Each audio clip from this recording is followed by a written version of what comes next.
Danny and I song Zach.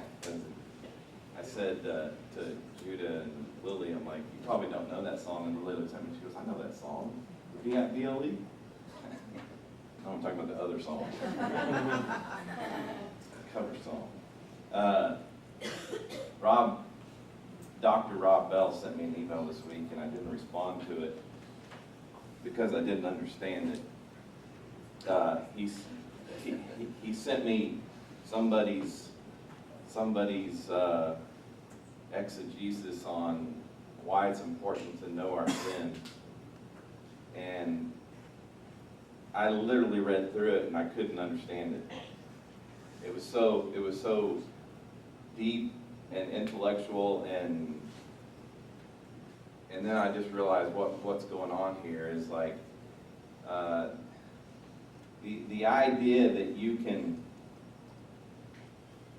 try to get people to be persuaded by your intellectualism and knowledge is one thing, and also to take God's word and to make it say what you want it to say. That's the jump, and so I would say, well, let me get personal with you. Most of you know this story, and I'll try to say it as briefly as I can. But back in 2000, I know this 18 months perfectly, from 2000 to 2001, but I was doing True Love Waits at Northside, and I was Mr. True Love Waits. This was to get the kids to sign a pledge to say that they were going to remain abstinent from sex. And I went all over the country, and it was a big deal. And Keith Kiner emailed me and said, hey, when my daughter, Caitlin, who was probably, I don't know, 4th grade, what were you in 2000? You were 7 years old? He said, when my daughter gets into your youth group, I want to know when that True Love Waits program is, because I want to make sure that she's not there. And immediately I started like sending Keith all these statistics about teens signing these pledges, you know, and everything else. And he said, let's go to breakfast this Tuesday. I'll meet you at Panera at 7 o'clock. So I'm like, okay. And so I'm showing him all these statistics and everything else, and proved my point. I even pulled out stuff from my 7th grade Sunday school teacher that I still had. I was pulling things from seminary. I was pulling things from everything that I had like learned. And Keith just literally like laid his Bible down here and started like pointing to different scriptures. The gist of what he was saying was this, is that we were putting the kids underneath the law by having them sign these pledges. In other words, these kids were signing these pledges that said, I will do this, this, and this, and this, remain abstinent. Hey, trust me, I believe in abstinence, okay? And they weren't able to do it.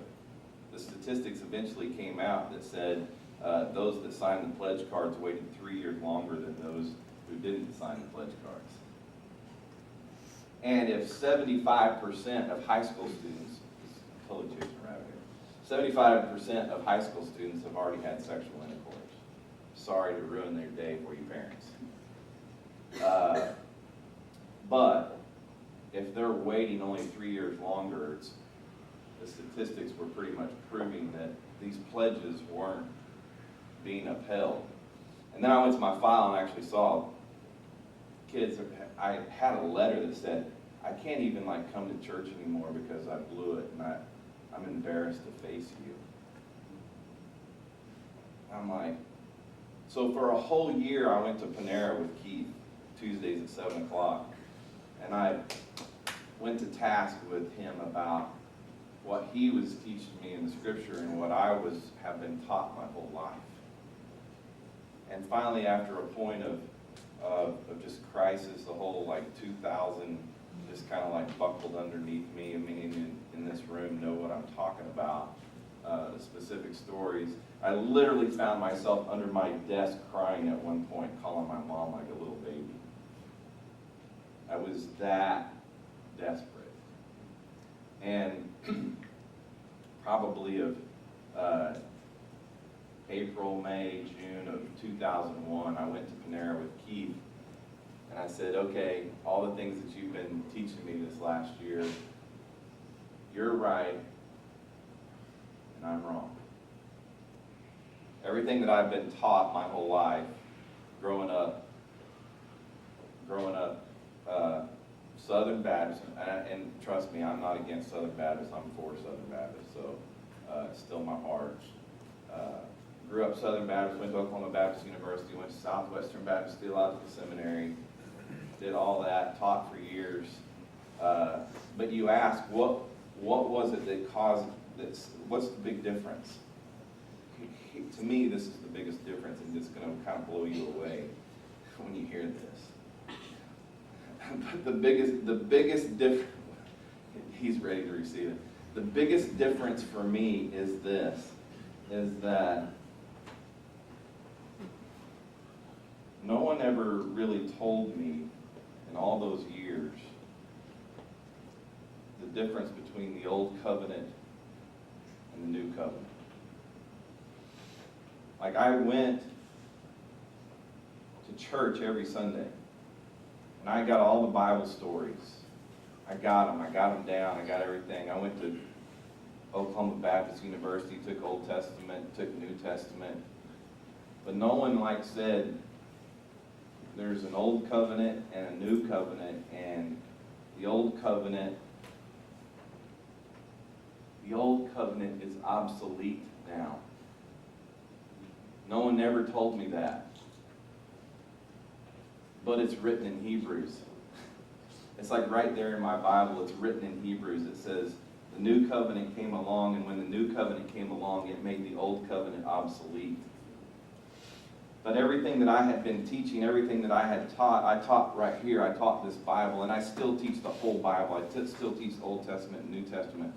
But for me, the deal was, in the old covenant, they tried to do it in their own strength. Everything was underneath the law. They had to obey the law. They had to obey the Ten Commandments. They had to do everything. And God said, you can't do this. You can't do this. Over and over and over and over and over again.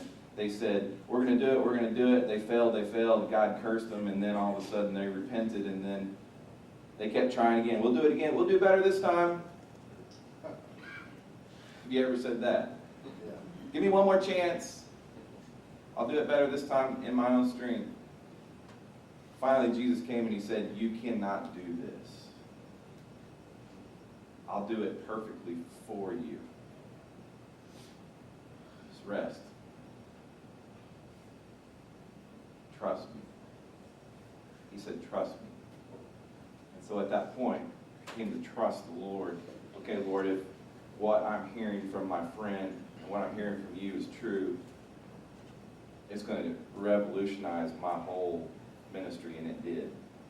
It was at that point that God revealed to me something different. Didn't make me any better than anybody else. Promise you. Didn't make me any better than I already was. I just understood it a little different. And I'll never go back. I'll never go back, because what I see now and what I saw then is two different things. And so that takes me into John chapter 9. I tell you that for a reason. In John chapter 9, we're still at the end of the Feast of the Tabernacles and the Feast of Booths, and Jesus is talking with the Pharisees, and he's going to task with the Pharisees. And now, lays it on the line. Verse 1, it says, as he was passing by, he saw a man blind from birth. Now, that's kind of a big statement there, because you have to understand it says from birth. Like, this guy has never, ever, ever seen anything. That means darkness. That's all he's seen is darkness his whole life. Now, what's happened here is there's been other people. I mean, imagine, they don't have the medical fields that we have now, and the ability to help people with blindness and things like that, like we do now versus when they did then. So there were probably a lot more blind people there, and they got blind as they got older, and sometimes that blindness would even go away. Like they would pray and that blindness would go away. So they saw people actually healed from blindness, but they never, ever, ever saw anybody that was born blind that was healed. And because of that very fact right there, the Pharisees said, there's a Messiah that's coming, and if this person can heal a person that's blind from birth, which has never been done before, that's obviously a sign that he's the Messiah. And there were two other miracles that the Pharisees taught throughout their history, not in the Scripture, but through the Pharisees. Look, you can go through the whole book. There's a Mishnah. There's a book called the Mishnah. It's about that thick. It's about 1,600 pages of all the laws that they've written. That's Pharisaic teaching. And so this messianic miracles that they said, look, if somebody comes along and they heal a Jewish leper, that they make them clean again. No one's ever done that before. There's been a Gentile leper that was healed in the Old Testament, but nobody's ever healed a Jewish leper. If he heals the Jewish leper, that's a sign that he's a Messiah. It's a sign that he's a Messiah. If they heal a mute, someone who can't speak or hear, if they heal a mute from being demon-possessed, because the Pharisees would call out, what's your name, and the demon would speak, and they would call that demon out by name. Obviously, a mute can't do that. If Jesus could heal this demon-possessed mute, then that's another sign that he's the Messiah. So there's three signs, and he's already done one in Matthew 8, and he's already done another in Matthew 12. After he did the second one, they said, look, you're doing this under the spirit of Beelzebub. You're doing this from the power of the evil one, the power of Satan, the power of the devil. You are evil.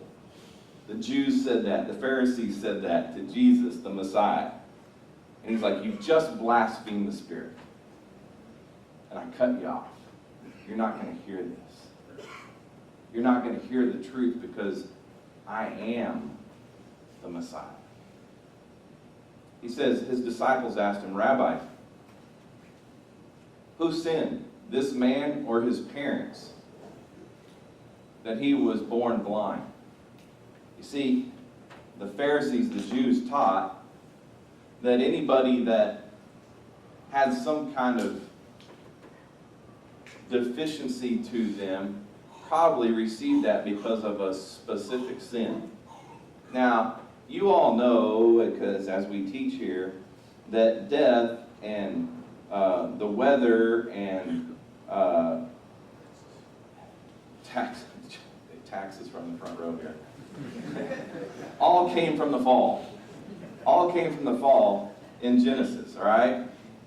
And so now the Pharisees have taught that this blind person that was born from birth, either his parents were sinners and it caused their baby to be born blind, or this baby that was kicking in the mother's stomach did some kind of sin in the mother's stomach and was born blind. How weird is that? Right? That's what they literally believed.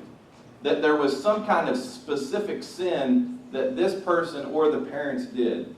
And Jesus responded, neither this man nor his parents sinned. Everything that you've been taught, I'm telling you different.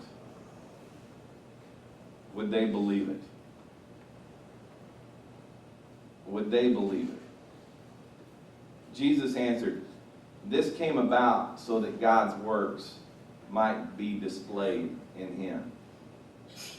Now, just as I said, in the final analysis of all this, all the physical problems we know came from the fall. But afterward, to blame a specific ailment or illness on a person because of a specific sin, I just can't get there. I just can't get there. All I will say is this. Only God knows why babies are born with handicaps. And only God can turn those handicaps into something that will bring good to the people and to the glory of his name. It's the only answer I have for you. Jesus said, we must do the works of him who sent me while it is day. Night is coming when no one can work. As long as I am in the world, I am the light of the world. In other words, he's like saying, look, we can sit here and have theological debates and discussions, or we can heal people. Which one do you want to do? Do you want to have this discussion right now? Do you want to get down into this intellectual discussion and go down this rabbit hole? Or do you want to sit here and do miracles for people? He says, after he said these things, he spit on the ground. This is good right here. Jesus spits on the ground and he made some mud from the saliva. That's disgusting, right? The fact that, I think I've said this one other time when I taught this story, was like, the fact that Jesus wakes up every morning and goes, okay, God, what are we going to do today?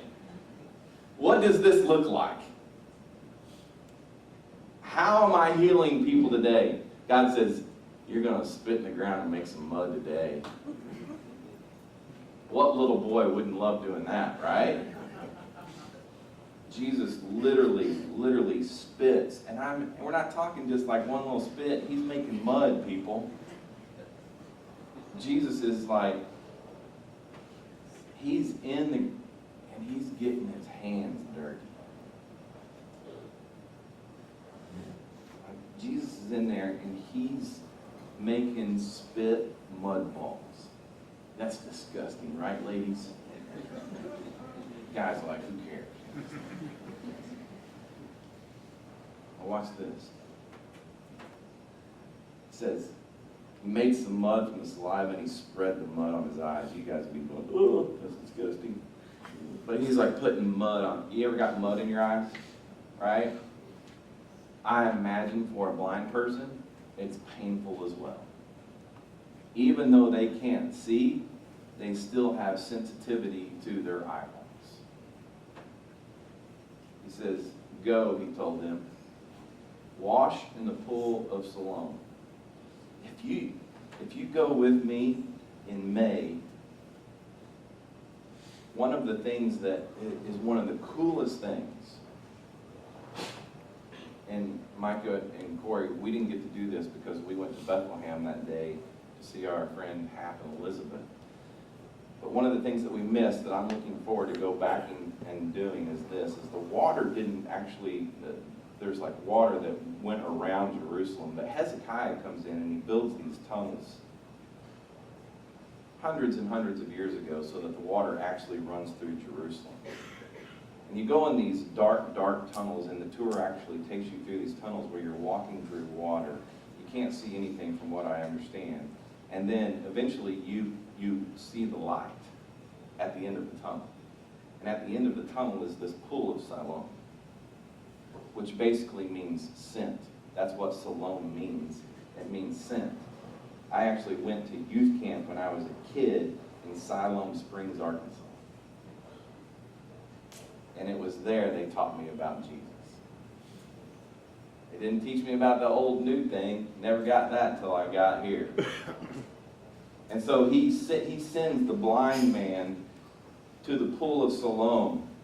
And watch this. Very simply, he says, so he left, washed, and came back seeing. Point for Jesus.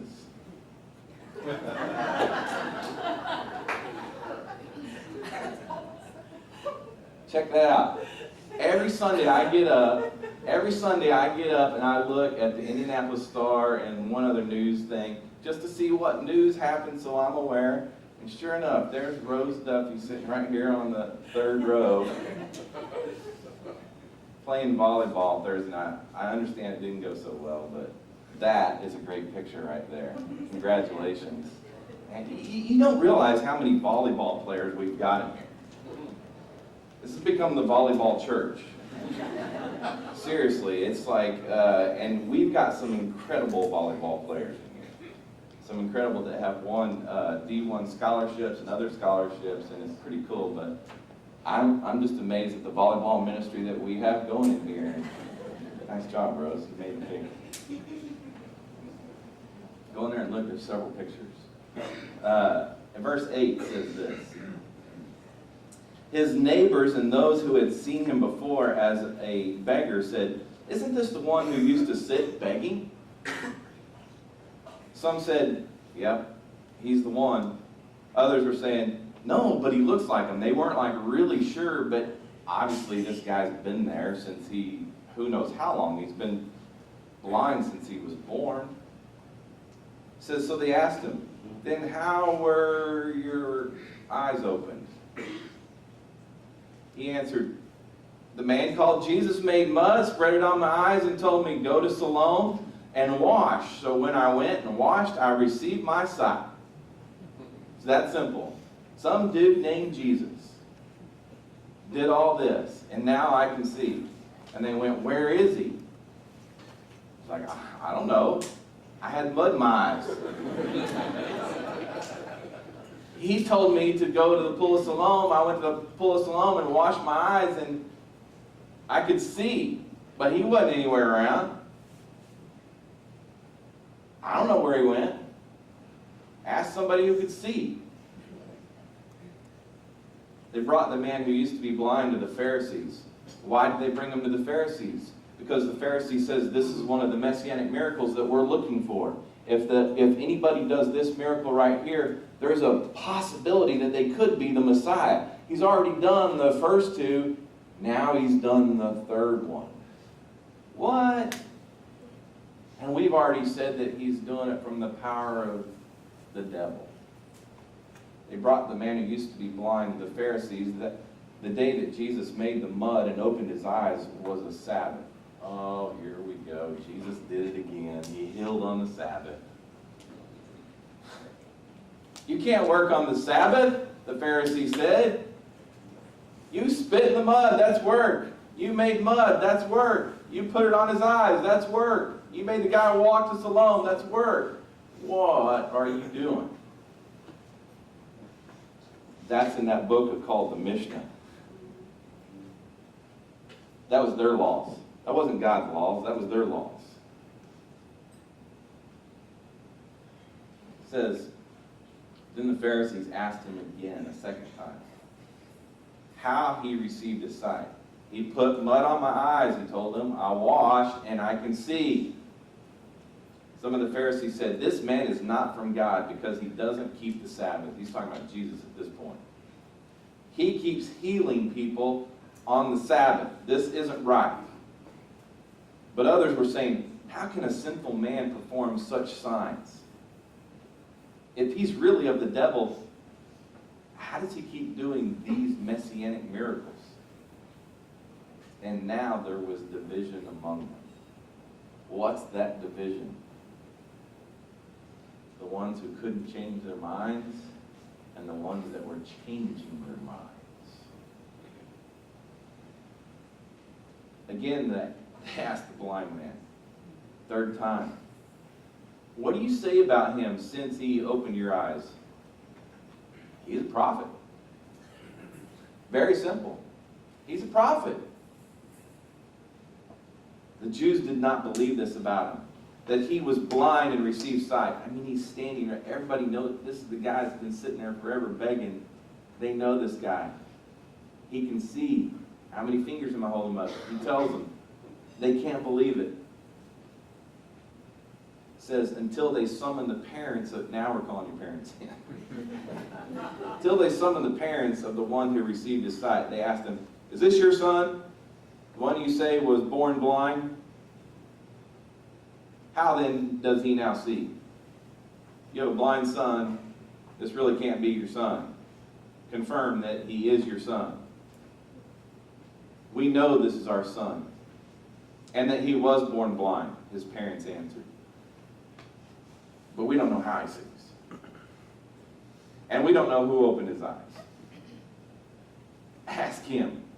He's of age." Now, of age back then was probably like 14 years old. You immediately went, he was 21 years old. Back then it was a lot younger. It says he's of age. He's going to speak for himself. Why did they say that? It says his parents said these things because they were afraid of the Jews. Since the Jews had already agreed that if anyone confessed him as the Messiah, he would be banned from the synagogue. This is why his parents said, he's of age, ask him. I don't want to be kicked out of the synagogue. I don't want to be kicked out of the faith. Let my son be kicked out of the faith. That's crazy. Fear has now set in with his parents. How do you even respond to that? Go back, they just would have known it. They just would have known what Isaiah said. Isaiah 51:12, it says, I'm the one who comforts you. Who are you that you should fear humans who die, or a son of man who is given up like grass? If they just would have known what Isaiah had said, that might have taken away the fear that they had of facing the Pharisees. Verse 24, it says, so a second time they summoned the man who had been blind and told him, give glory to God. We know that this man is a sinner. Why do they know he's a sinner? Because he was born blind. And they thought that the specific sin was the result of him being blind. It says he answered, whether or not he's a sinner, I don't know. One thing I do know, I was blind and now I can see. Can I say it any clearer to you Pharisees? All I can tell you is I was blind, and honestly, you guys know it, but I'm standing here and I can see you very clearly. He said, they asked him, what did he do to you? How did he open your eyes? One more time. I already told you, and you didn't listen. You didn't have ears to hear. Hello, Jesus has been saying this all along to him. Why do you want to hear it again? You don't want to become disciples too, do you? That's good. He looks at the Pharisees and he goes, are you all thinking that he's the Messiah? Really? Is there division in this room? I mean, you've been telling me all along that he's not. But look what he did. It says they ridiculed him. You're that man's disciple. But we're Moses' disciples. We've got the law. We know that God has spoken to Moses. But this man, we have no idea where he's from. He keeps saying he's from God. We know he's from Nazareth. No good thing comes from Nazareth. If I'm the blind man and I'm standing there before these Pharisees who are just ridiculing me and looking me down, I would probably go back to Psalm 27. Like, one of the things that I'm working on right now, just give me some time, is I'm trying to put together a project for this group right here, that when you're down and you need to be comforted, that you can just listen to this thing right here and it will encourage you. I'm working on it. We're working on it. It'll happen. But if this blind man could have just recalled Psalm 27, it says, the Lord is my light, my salvation. Some of you in this room need to be comforted today. The Lord is my light, my salvation. Whom should I fear? The Lord is the stronghold of my life. Of whom should I be afraid? When evildoers came against me to devour my flesh, my foes and my enemies stumbled and fell. Though an army deploys against me, my heart is not afraid. Though a war breaks out against me, still I am confident. I have asked one thing from the Lord. It is what I desire, to dwell in the house of the Lord all the days of my life, gazing on the beauty of the Lord and seeking him in his temple. For he will conceal me in his shelter in the day of adversity. He will hide me under the cover of his tent. He will set me high on a rock. Then my head will be high above my enemies around me. And I will offer sacrifices in his tent with shouts of joy. I will sing and make music to the Lord. Lord, hear my voice when I call. Be gracious to me and answer me. My heart says this about you. You are to seek my face. Lord, I will seek your face. Do not hide your face from me. Do not turn your servant away in anger. You have been my helper. Do not leave me or abandon me, God of my salvation. Even if my father and mother abandon me, the Lord cares for me. Because of my adversaries, show me your way, Lord, and lead me on a level path. Do not give me over to the will of my foes, for false witnesses rise up against me, breathing violence.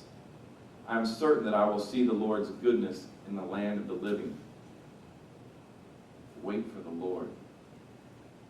Be strong and courageous. Wait for the Lord.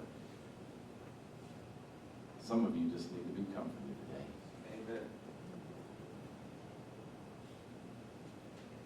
That man said, this is an amazing thing. You don't know where he's from, and yet he opened my eyes. We know that God doesn't listen to sinners, but if anyone is God-fearing and does his will, he listens to him. How the blind man's preaching to the Pharisees. Maybe they can be saved. Maybe they can hear this. It says throughout history, no one has ever heard of someone opening the eyes of a person born blind. It's never been done before. If this man were not from God, he wouldn't be able to do anything. The blind man is testifying about Jesus at this point. He's speaking boldly, yet he's never even seen him.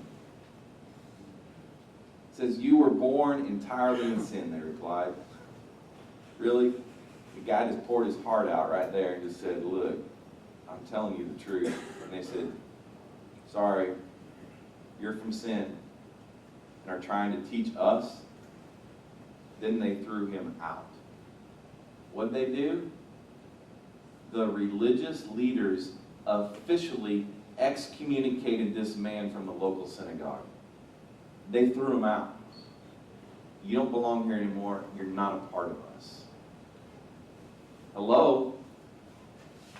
You're not a part of us. They did not have ears to hear. Oh, but this is the good part. Wait. If he can't go to the synagogue, that means he can't hang out with those people. In fact, his family won't even hang out with him because he's been excommunicated. This man is isolated. He's alone. But who did Jesus look for? The outcast. Watch this. Close up right here. Last few verses. Jesus heard that they had thrown the man out. And when he found them, like Jesus went and looked for this man. He got thrown out of the synagogue. Jesus saw the blind man that had been healed by him. And he went to him and he says to him, do you believe in the Son of Man? Now, there's a difference, as I explained early on, between being intellectual and understanding information versus having revelation. having true revelation from the Spirit of God. This man had information. This man was called a sinner. This man didn't know who was talking to him. Now all of a sudden, you realize that religious people despise revelation. Right? Pharisees despise revelation. It like upsets their apple cart. It totally crashes their routine. We've got a routine here. It's all written down in the law and Mishnah. And if you come up here and you mess it up, you've messed up our whole gig. Religious people despise revelation. And the blind man says to him, after he asks him, "Who do you believe in the Son of Man?" "Who is he, sir? That I may believe in him. I sure would like to believe in the Son of Man." And Jesus answered. He probably just like took his face. He says, "You have seen him. In fact, he is the one speaking with you."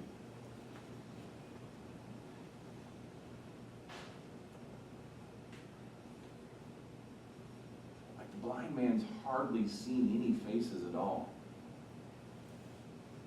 One of the first faces he's seen after the Pharisees is the Messiah. He did not see him when he healed him. And automatically he says, "I believe, Lord." And it says that he worshiped. He probably knelt down right there and worshiped him. I can see. Just think if you spent your whole life in darkness and all of a sudden you're standing in the face of Jesus. And Jesus said, "I came into this world for judgment, in order that those who do not see will see, and those who do see will become blind." In other words, if you're religious, you're not going to see this. Some of the Pharisees who were with him heard these things and asked him, "We aren't blind too, are we? We can see." Hello? And Jesus says, if you were blind, you wouldn't have sin. But now that you say, "We see," your sin remains. I don't get it.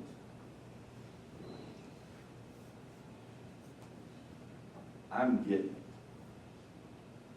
I'm still getting it. I'm still processing. I'm still learning. Lord, teach me. Lord, teach me. Lord, teach me. I don't want to miss anything that he wants to teach me. I want to be able to say to you, as the pastor, as the leader, I don't get it all. I'm still learning. I may be wrong. That's why it's important for you to take whatever I say up here and filter it through this thing right here. Because I may be lying to you. I'd rather have you go figure it out yourself. And we sit down and have coffee and we talk about it. Don't depend on me to teach you about Jesus. Depend on the Spirit who lives in you to cause you to see it and will reveal it to you very clearly because he's capable of doing that. Amen. Father, I pray for us that we have ears to hear and eyes to see, and that you constantly are teaching us, that you will show us what your word truly says. And then even in this group right here, we sharpen one another. We become brothers and sisters in the Word. That we can look at it, understand it because of your Spirit in us, and we can have some incredible conversations teaching one another. Lord, I pray that for this group. Lord, let that happen. But Lord, I pray for those that need to be comforted today. You bring bring much comfort. And I trust you. And I pray these things in Jesus' name. Amen.